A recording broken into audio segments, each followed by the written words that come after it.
Hello, and welcome to the Multilingual World podcast.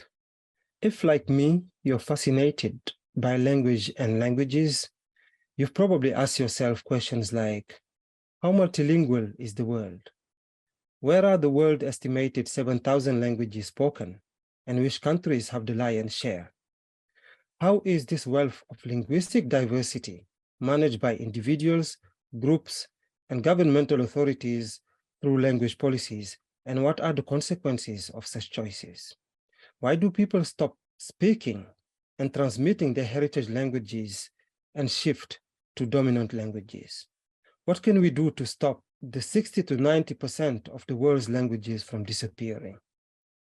To explore these questions and many more, I will be interviewing influential academics and multilingual speakers living in Manchester to discuss aspects of multilingualism in different parts of the world, dispel the myths of inferior and primitive languages, and most importantly, we will discuss how language science contributes to improving access to better education and health, and how central it is to socioeconomic development and to fight social inequalities. I'm Dr. Serge Sagna. I'm a lecturer in linguistics at the University of Manchester, and I'm very excited to welcome you to the Multilingual World podcast. So welcome to a brand new episode of the Multilingual World podcast. If you are a speaker of a Caribbean Creole, like Jamaican Creole, please don't go anywhere. Stay with us. If you are a speaker of an African Pidgin, like Nigerian Pidgin, Creole from Sierra Leone, please stay with us. I have a special guest for you today. And this is my colleague, a linguist, or maybe I should say the linguist, and you will understand why, Professor Kofi Yakpo. Now, this is a special guest for me because he's someone who does fascinating scientific work on language science and on different languages in different parts of the world. And we will hear some of his, about some of his work today. The other side is that Professor Kofi Yakpo is, to me, a very inspiring person, in addition to being an inspiring scholar, because of many things he's done before doing linguistics. So, welcome to the Multilingual World Podcast, Prof. Kofi Yakpo. Should I call you Professor Kofi Yakpo or should I call you Kofi? Let's just keep it simple. Kofi. Kofi. Okay. Yes. I hope I get the tone right. I always have it, You got it all over right. the place. Okay. You got it. Now, welcome to the Multilingual World Podcast, as I said. I'm really, really happy to have you today, to welcome you today for another conversation on linguistic matters. Now, the first thing I would like to do is let you introduce yourself. I can prepare pages, but I don't think I can do justice. So it's better for you to introduce yourself. Thank you very much, Serge. I have to say I'm a fan of your podcast, your vodcast, and I'm delighted to be here as a guest, and also to do this together with you. We've known each other for quite a while, and I also admire your work, the work you've been doing in Casamance, and your view on multilingualism, which I've referenced and which I love in terms of its approach. So Thank you. I'm just as happy to be here as you are happy with me being here. Thank you very much. So, Yes. so you're currently in Hong Kong. Exactly. I'm currently in Hong Kong. I've been at the University of Hong Kong. I joined the University of Hong Kong, the Linguistics department in 2013, and I've been here ever since. So yeah, I'm a full professor in the department and the chair also of the Linguistics department in the School of Humanities of the University of Hong Kong. Okay. Very exciting. So before we start getting into linguistics, before getting into our topic of the day, because our topic of the day will be on African Caribbean English Creoles. Now, before we get into that, I would like, you to tell us a little bit about yourself, a little bit about your background.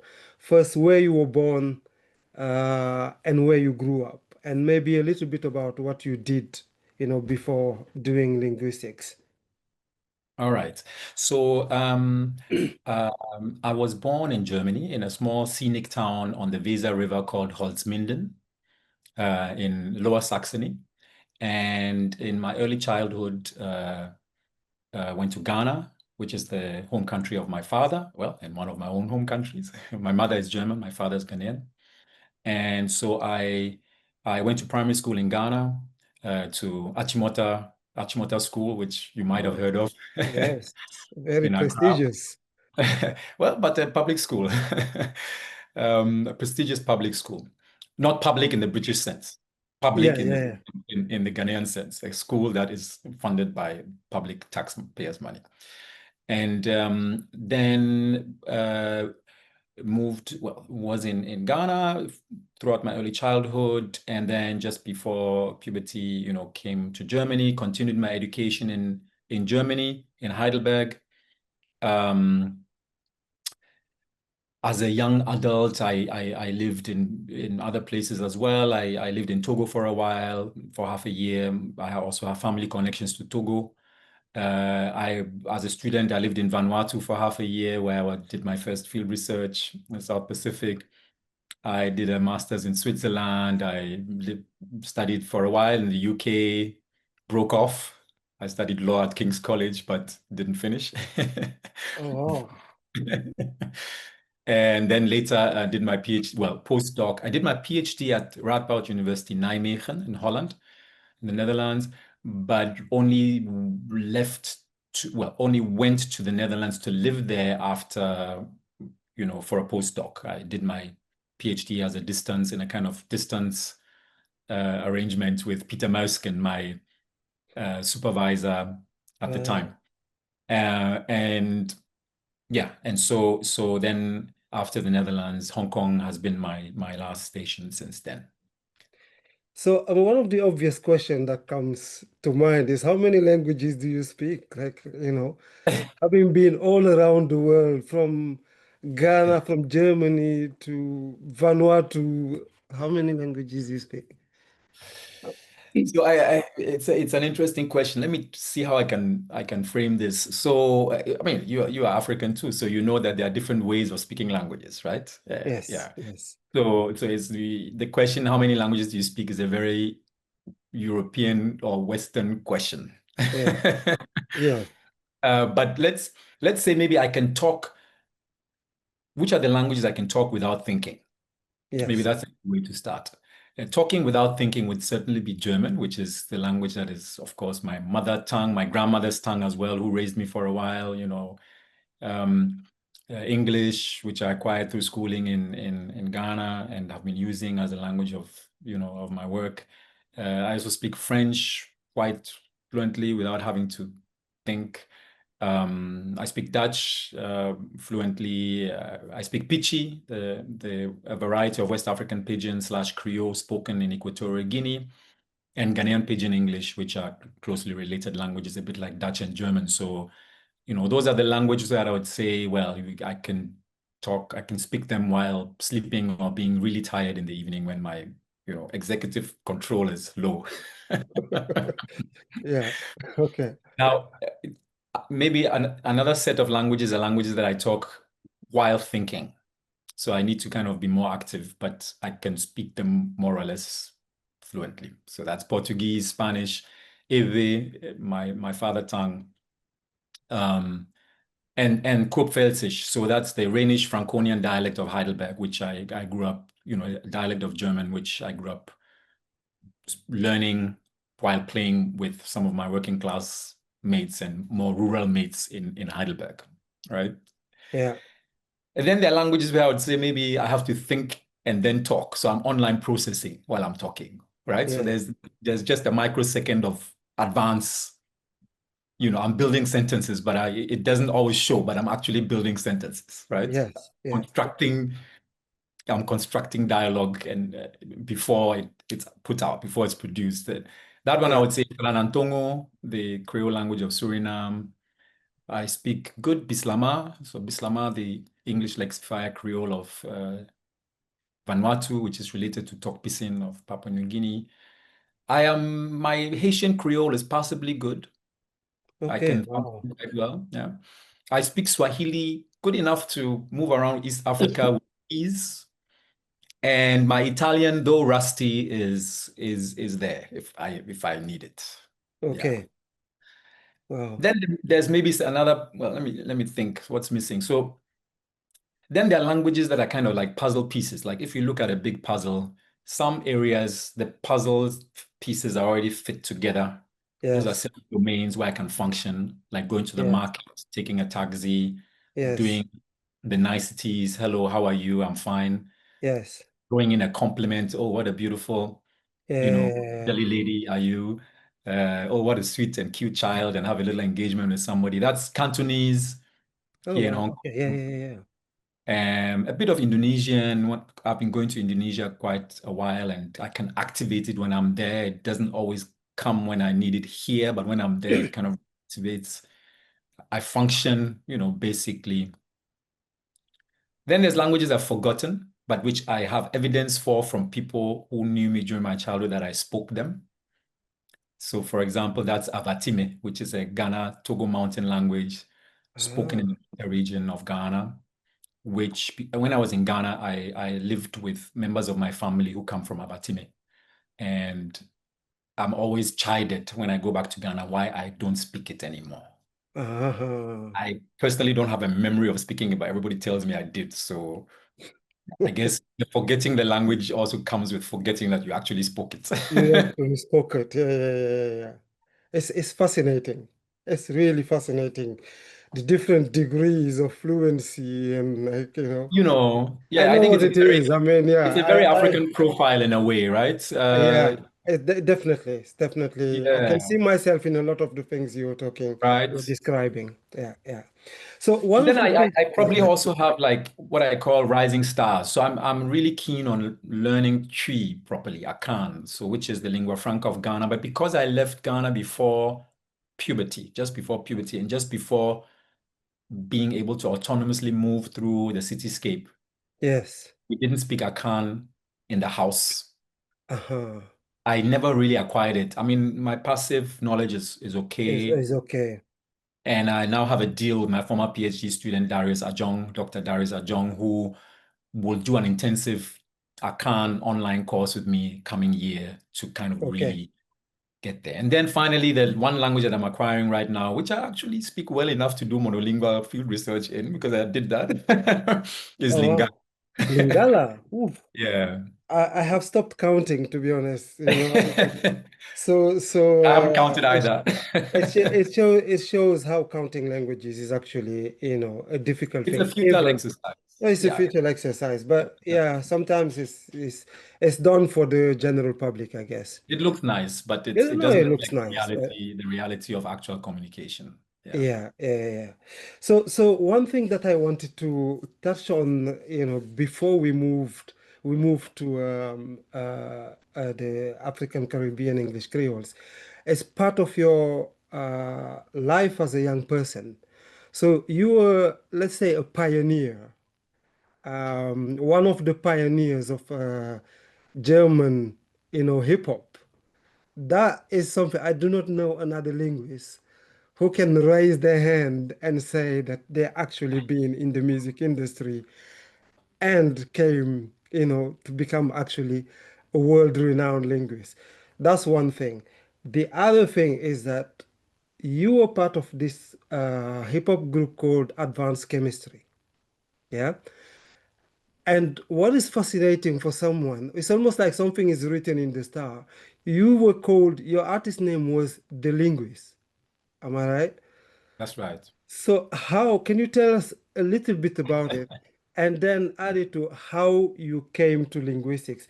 And then we can move to the African Caribbean English Creole. Right. So, I mean, yes, you pointed out rightly. So I was a member, well, officially advanced chemistry has never been dismantled. So It I am a still member of existed. advanced chemistry, although we haven't released any records since 1995 or so. But together with my school friends, my childhood friends and school friends and brothers, Tony Landomini, known as Tony L, and Torch, um, and founding members DJ Mike MD and G1, Gonzalo Maldonado G1. So we were five people who founded the band. We became known as Three. We kind of reshuffled the membership of the band. We came out at a time, we released a song called Fremd im eigenen Land in 1992, Stranger in My Own Land, which has become a bit of, a kind of starting point of rap music as protest music and as anti-racist engagement, political engagement, a bit like, we're often compared with Public Enemy in the German context.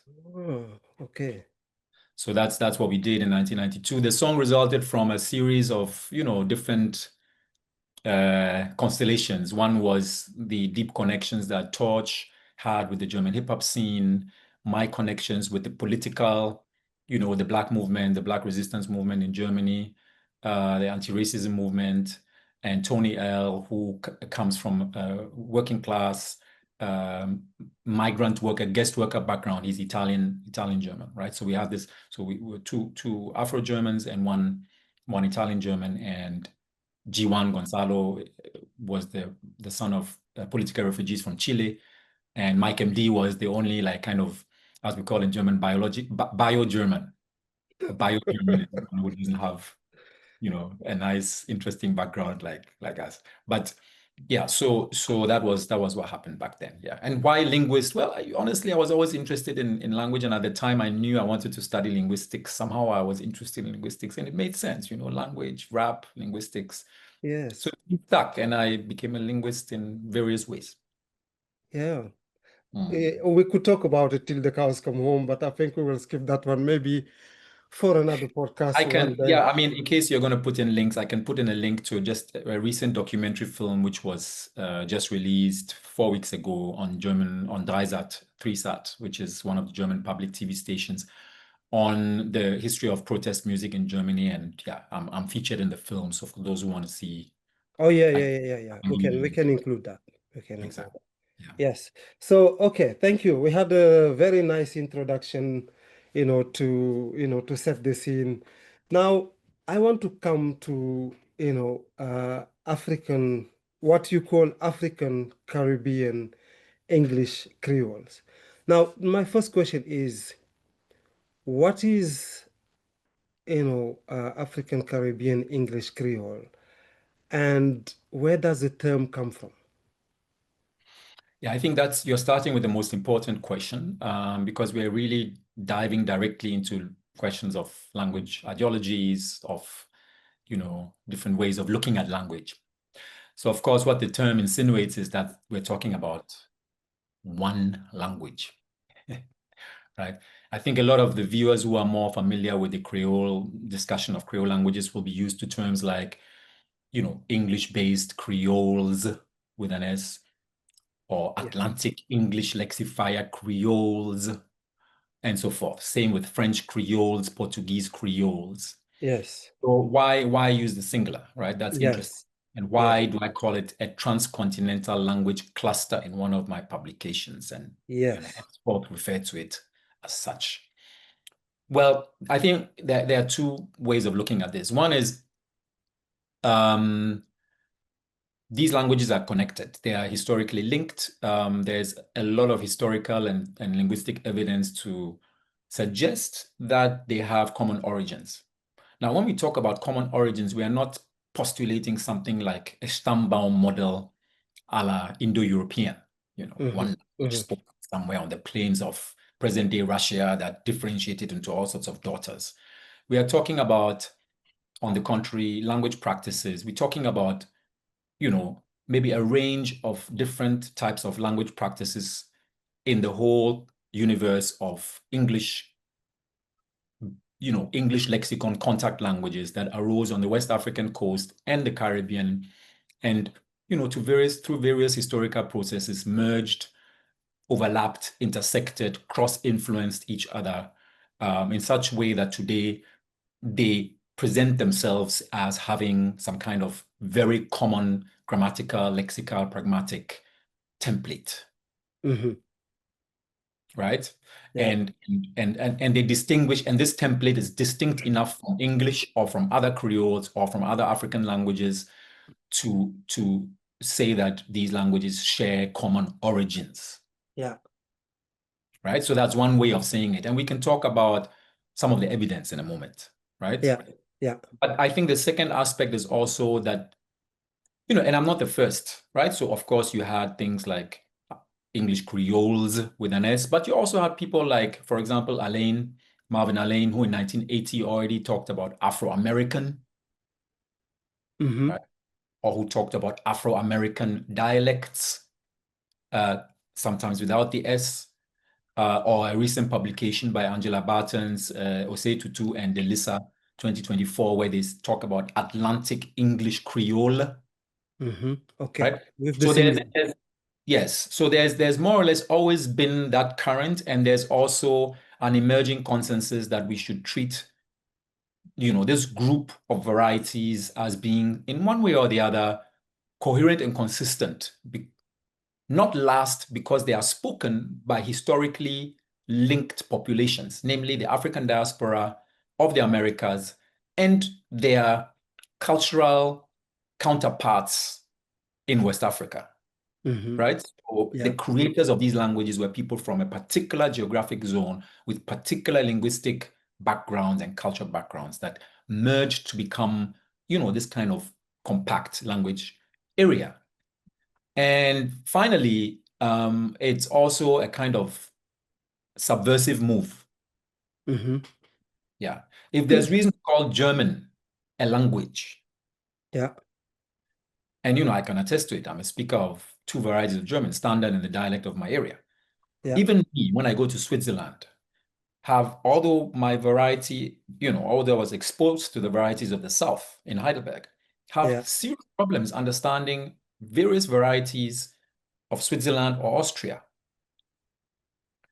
Now, is the difference more dramatic than if I, as a speaker of Ghanaian Pidgin English or Pichi, go to Jamaica and listen to deep Jamaican Creole?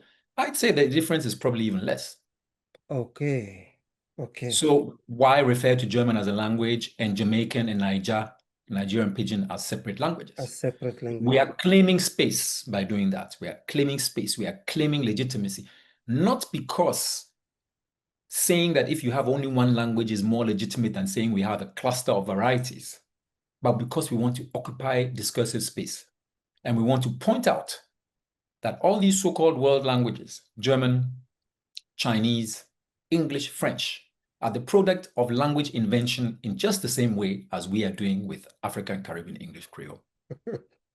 So in a way, for the linguist, let's say, there's an argument here that we're dealing with, as you say in the paper, one language cluster. So it's basically, could we say that we're dealing with one language? In a way, we can also say we're dealing with one language in the case of German, with different, let's say, branches of varieties, which do not necessarily understand each other. Well, I'm willing to accept that these are different languages if a Germanist linguist tells me that, you know, the Austrian of Vienna, well, Vienna actually speaks a variety of standard German, so that's probably the baddest example. But like, you know, the dialect spoken in Chur or in Basel is not German. Then I'm fine. It's a different language, basically. Then I'm fine.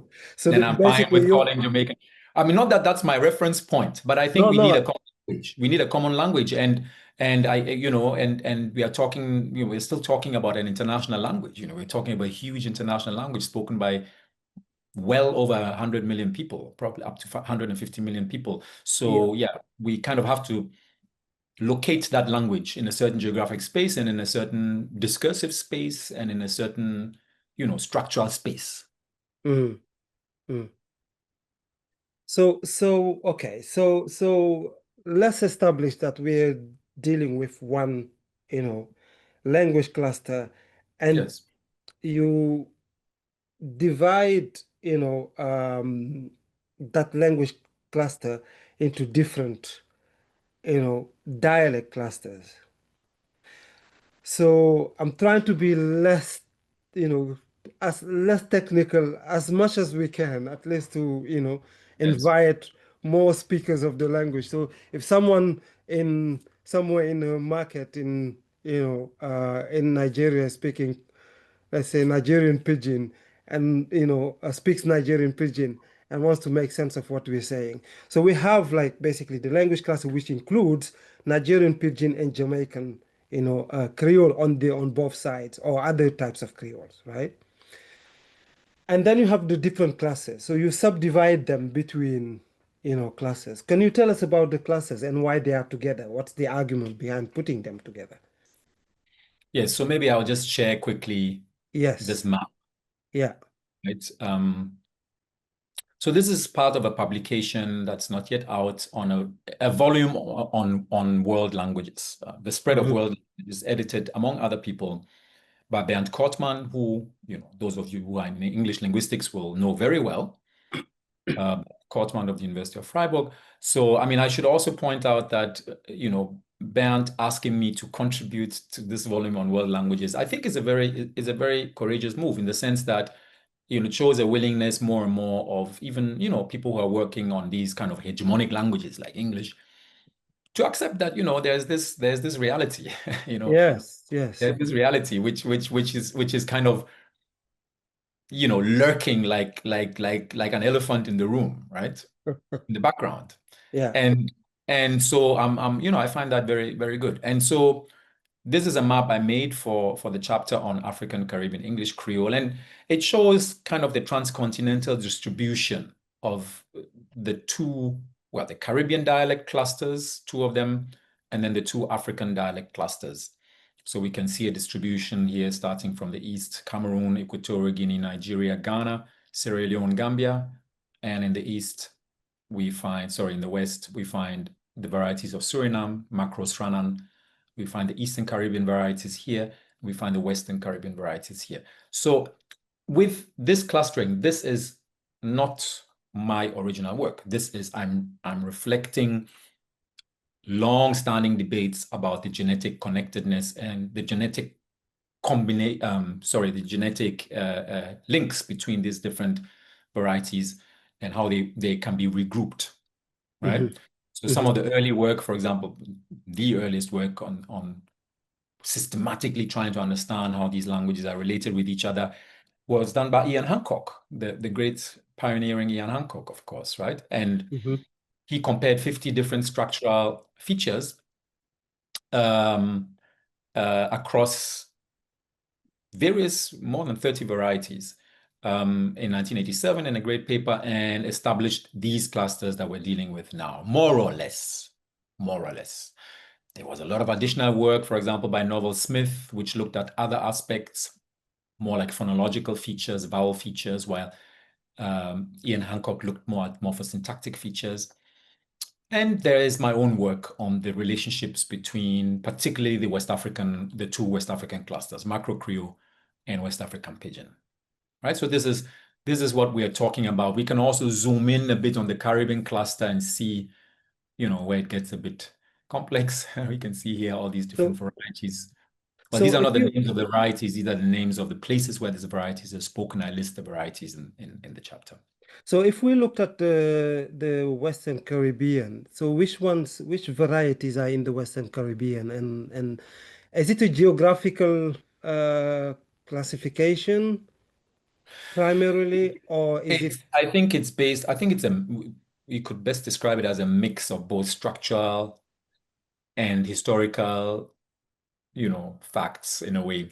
So more or less what we see with the Western Caribbean is more or less Jamaica and its offshoots. okay? Jamaican Creole and its offshoots, more or less. Um, the entire coast of Central America here has lots of smaller and bigger communities of Afro-Panamanians, Afro-Hondurans, Afro-Costa Ricans, Afro-Nicaraguans, and Belizeans, Afro-Belizeans, who in one way or the other often share links with some form of settlement history from Jamaica, but also parts of the other parts of the Caribbean, right? Many of these varieties are closely linked today in terms of their phonology and their syntax and their structure to Jamaican Creole. The picture on the Eastern Caribbean side is a bit more complex and messy. There's a lot of very, very complex population movements that took place during the colonial period. Because, of course, we know the background to the emergence of these languages, and maybe that's something that I should still repeat. Yes, that, I think it's important. Yeah. Why did Africans end up in the Western Hemisphere, while they were peacefully going about their business in Africa and constructing, their lives in West Africa, is because the Europeans at some point decided to use Africans as slaves and enslave them and ship them to the Americas. And one of the first points of distribution of enslaved Africans, once they were shipped over by European and Euro-American slave traders, was St. Kitts and Nevis here in Barbados. So these two islands became distribution points from which, forcibly deported Africans were then again forcibly deported within the Caribbean. Okay. At a later phase, there was a lot of labor migration as well. When, European slavery had ended, Africans often quickly left those places where they were, for many reasons, no opportunities, trauma, whatever, opportunity, education, work, right? And then they started moving around the Caribbean until today, of course, that's still the case. Yeah. So you find a lot of mixing of varieties, and, it's a complex picture which you can read up, and, but doesn't. Yeah, I should say though that Suriname is particularly interesting in that respect, and it stands out where you see that Suriname is its own kind of branch. I call it macro Sranan. That's a term that I use for the first time in analogy to macro Creole in West Africa. I call it macro Sranan because Sranan, the proto-language of what is today Sranan, Saramakan, and the varieties known as Njuka Pamaka. So Eastern Maroon Creole, Western Maroon Creole, and Sranan had a precursor that was spoken on the coast of Suriname, and later became Sranan. And the offshoots diversified into something else. So that's why I call it Macro Sranan. Okay. So these are the three main categories. If we go back to West Africa, just to explain it to to the non-linguist. So here you have two clusters. Exactly. West African Pidgin and Macro Creole. So Creole, I see, is in Sierra Leone. So maybe, the layman might need an explanation because, Sierra Leone obviously is in West Africa. Yes. So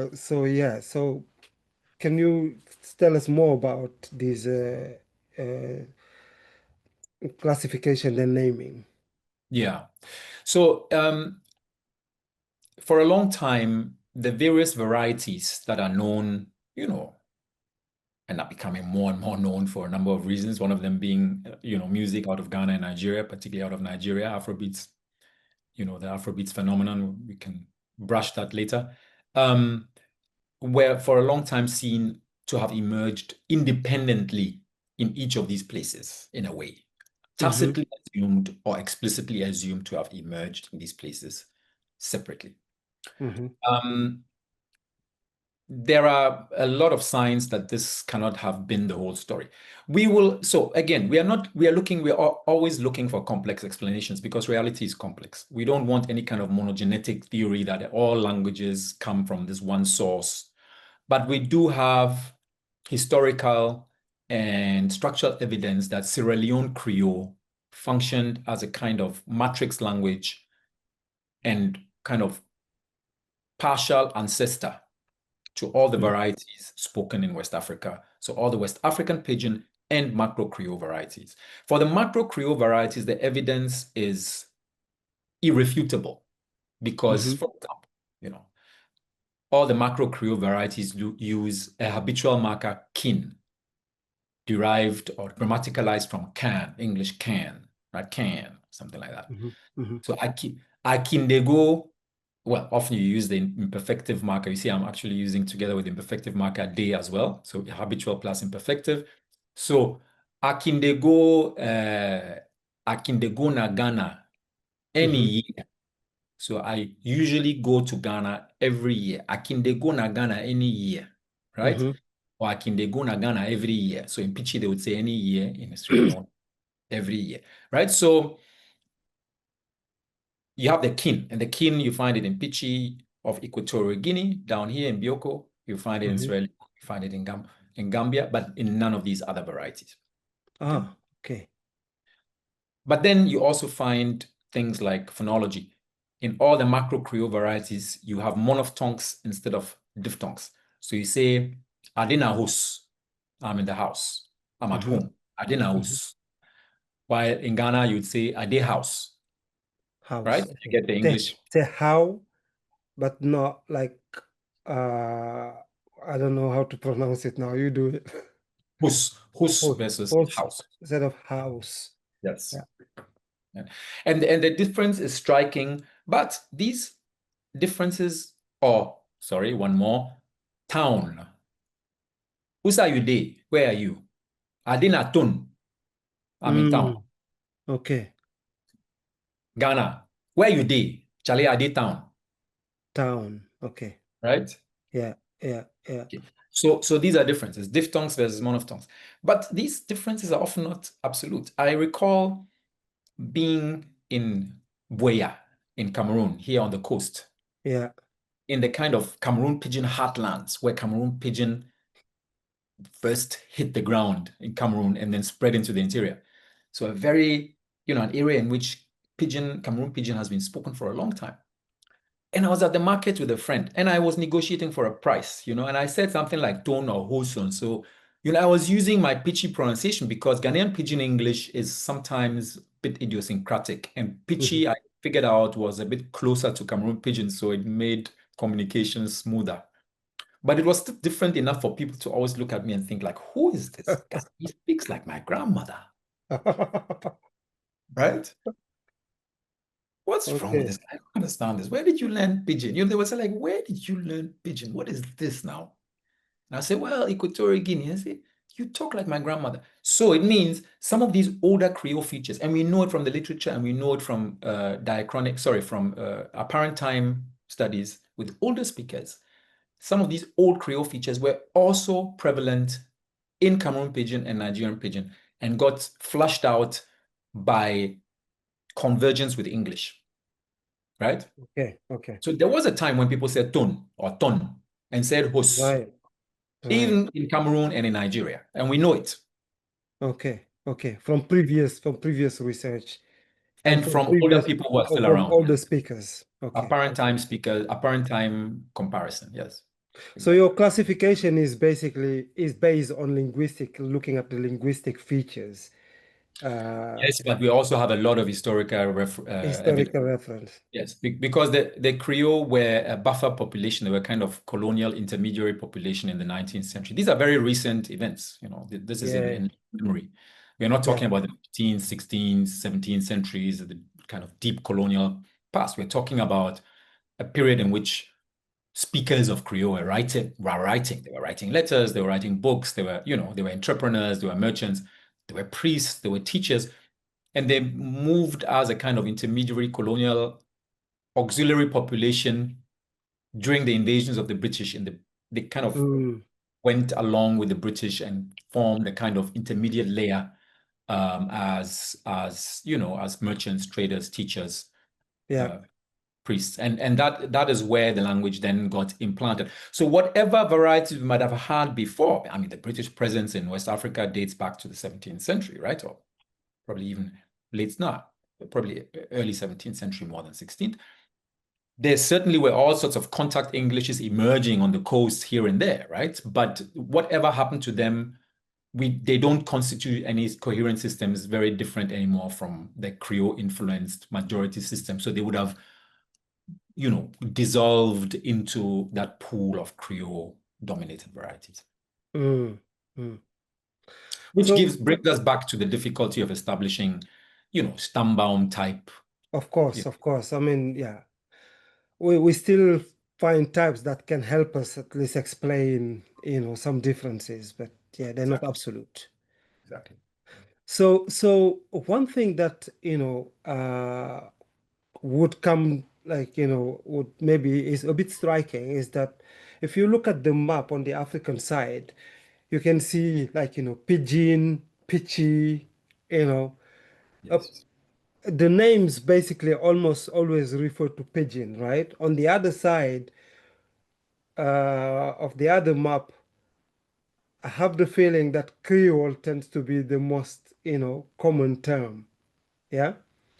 So when I was learning, my first exposure to pidgins and Creole, we learned a classical approach according to which um, pidgins are basically earlier stages of what later become Creoles when, speakers of varieties, let's say, who do not have native speakers, have native speakers who basically end up making it a Creole, let's say, very quickly. Obviously, that's a debated, that has been brushed to the side actually by many theorists. And you propose an alternative account.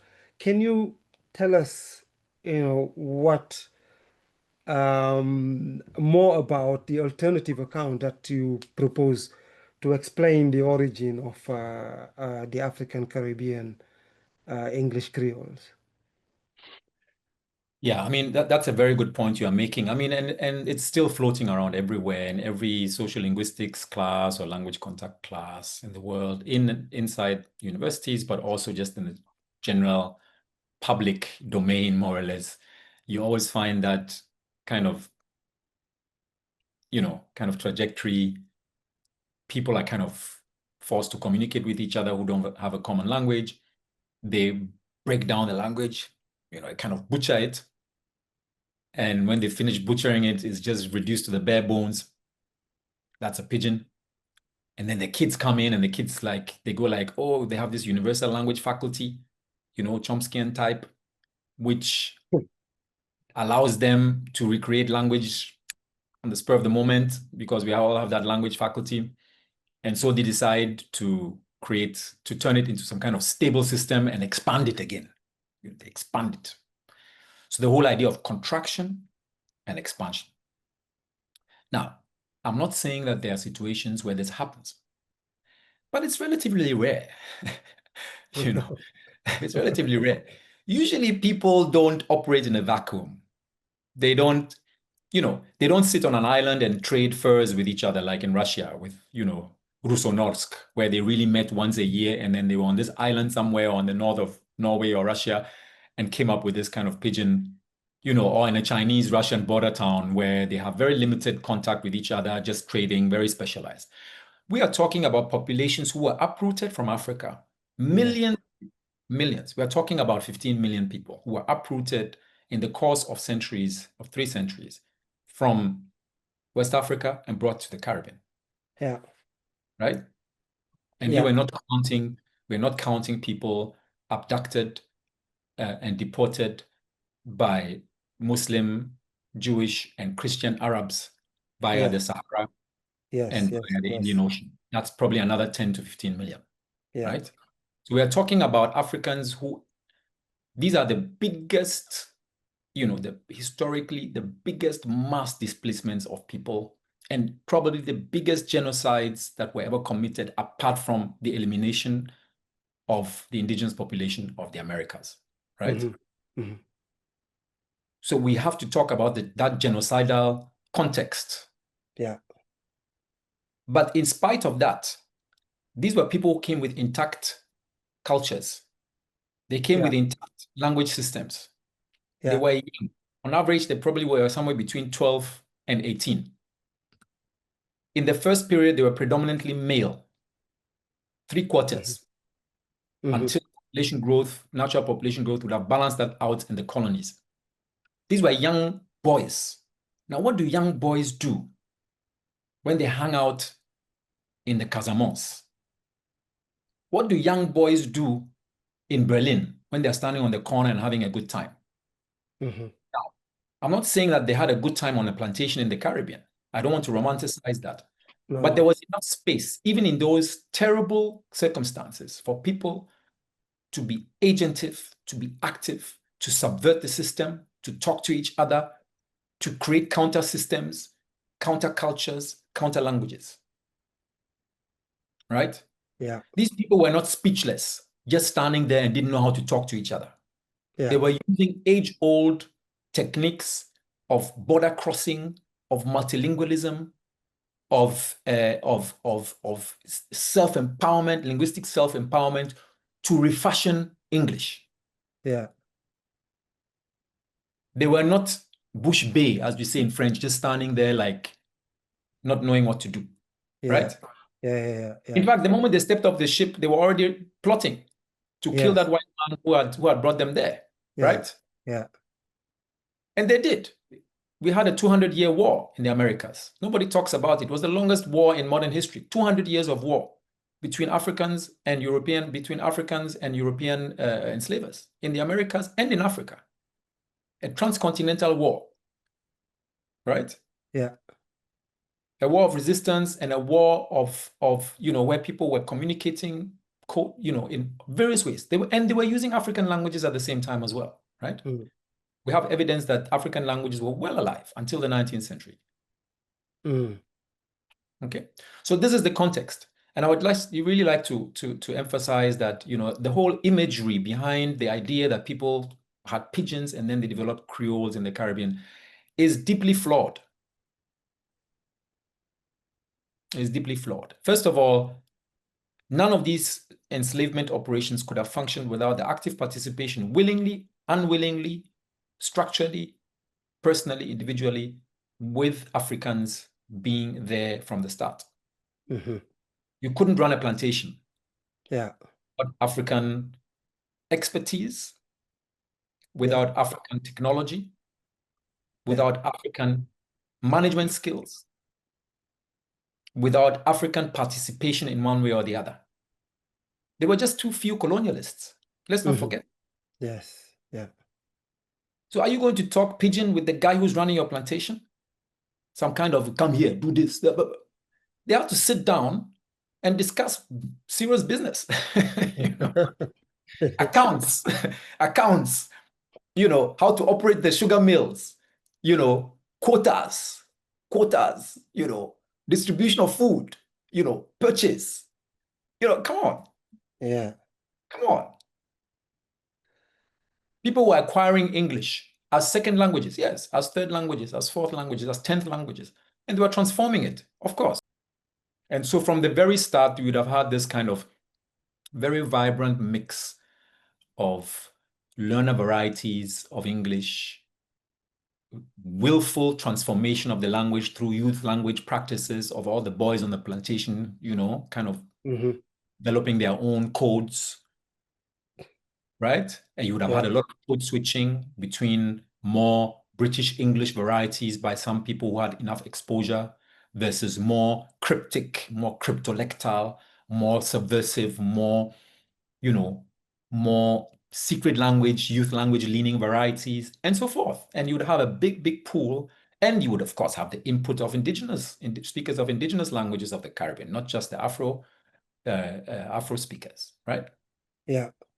And you'd have working class whites who were speaking working class varieties of Northern England and Southern England and Irish. And many of them came under not very different circumstances than Africans, brought there as indentured laborers who were living side by side with enslaved Africans. You would have had all these language practices floating around and merging and becoming some kind of highly variable, very rich linguistic system.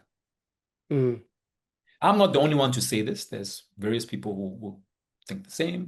Salikoko Mufwene's work, particularly, was pointed out time and time again that these are just, they're just offshoots of English, which is one way of looking at it. I think you can also just say they are, they've become their own thing somehow. But yeah, just not just Sally, a lot of other people who've also insisted on the identity aspects, Nicholas Farraklar's work, for example, my own work. Yeah. So there is a number of scholars who actually show evidence against the idea that Creoles developed from Pidgin in a kind of linear way. We don't have any evidence now. Actually, we don't have any positive evidence that of Evidence that yeah, yeah, that we have support that no. approach. Yeah. There's no evidence. I mean, we have court documents from the 17th century, sorry, 18th century, Sranantongo, the work of Jacques Arends and Maho van den Berg in the Netherlands, for example, looking at court records from the 18th century where, and letters from Suriname. We are looking at, a system that is, of course, variable, obviously. All living languages are variable, just standardized languages are fossils, but the rest are really variable systems, right? But we don't have any evidence of a pidgin, of a reduced language system. I am not saying that individual idiolects would have been, hardcore learner varieties. Maybe some successful learners of the Creole or the English language would have been xenolectal speakers for their whole lives. I'm not saying that. We all have different types of success. But it would be like saying German is a pidgin because you have 10% or 15% of Germans who don't speak it like the other part. It's not a pidgin because of 15 or 20% of speakers who speak, rudimentary learner varieties. Yeah. So let's go back to the to the different clusters.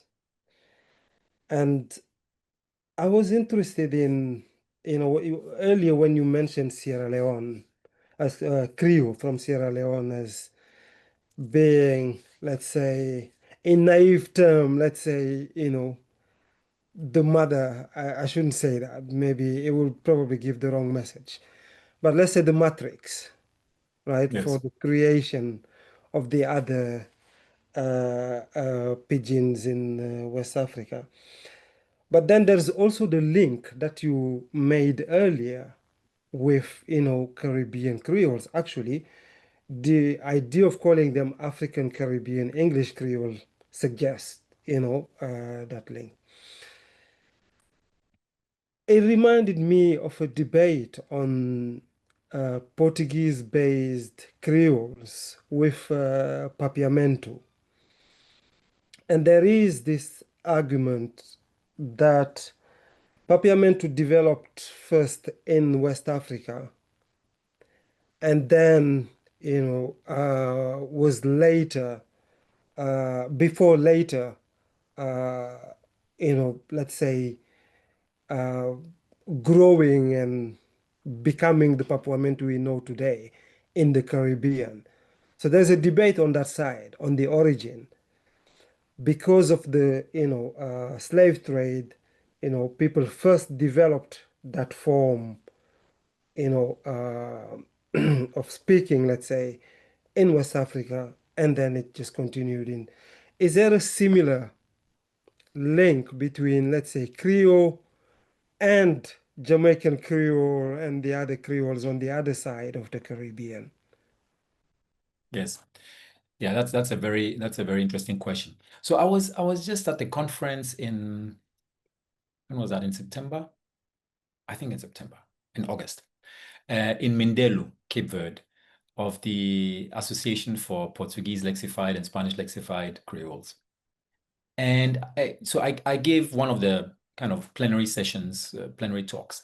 And after my talk, it was on comparative, the comparison of language policies or the officialization of Creole languages compared to understand, because in Cape Verde, there's a campaign for the officialization of Cape Verdean Creole next to Portuguese.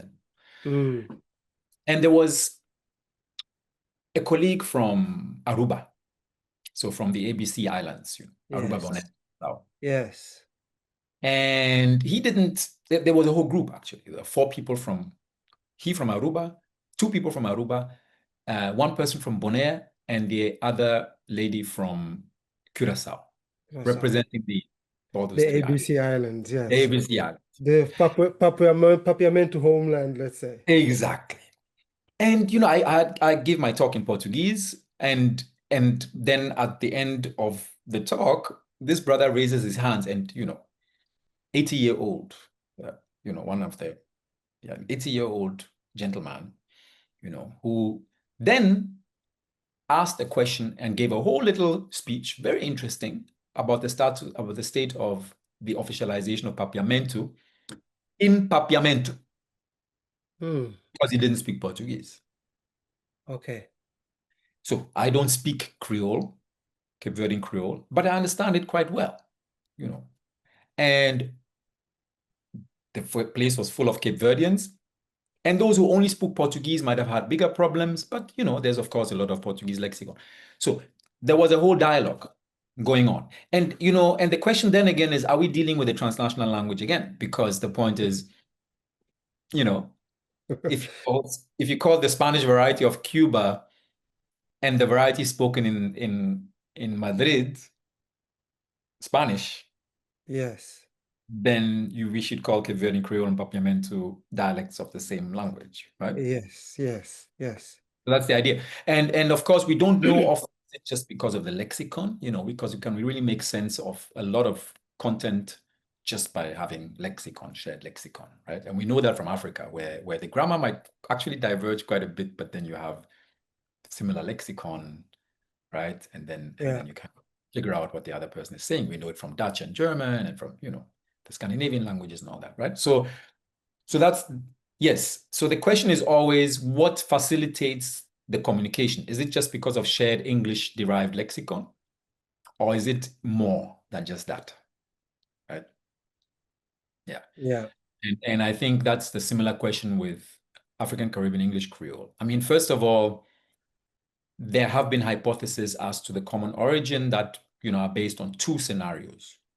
One is Ian Hancock, who has claimed for the last 40 years or so, first time in his thesis in 1969, that there was a precursor to the present cluster of varieties, which he calls Guinea Coast Creole English. Okay. Spoken in the area centering around Sierra Leone. In the 17th century, when the British started invading that, or trading first and then trying to invade that part of Africa, right? Trade, replacing the Portuguese in the process. Another school has claimed the opposite, that the languages emerged in what is today Barbados, St. Kitts and Nevis, you know, the kind of strongholds of British colonialism in the early period, and then spread back into Africa, spilled back via the settlement of Jamaican Maroons and loyalists, Black loyalists from, you know, from Canada, who are originally from Carolina, from the Carolinas, who had fought on the side of the British during the American War of Independence in exchange for freedom. And they were granted that freedom by the British, parts of them, and then they requested resettlement. None of them were born in Africa, resettlement to Sierra Leone, and formed, together with the Maroons, an important part of the founder population of Freetown, the city of Freetown, the capital of Sierra Leone. I'm a bit agnostic when it comes to that, because we go back far into history and we can only have circumstantial evidence. There's no hard evidence. It's only circumstantial evidence that can suggest one or the other scenario. What we do know is how these languages are connected with each other within the Caribbean versus within West Africa. That's much easier. Otherwise, we just have to look at the linguistic evidence that these two regions are connected, and the linguistic evidence is very, very obvious and very clear. Before we go, remember that there is no education without language. There is no socioeconomic development without language. there is no meaningful political stability without good language management. Remember also that children and adults can function perfectly with multiple languages, so be a proud multilingual. Subscribe to our YouTube channel, follow us on our social media platforms, and see you very soon for another episode on the Multilingual World Podcast.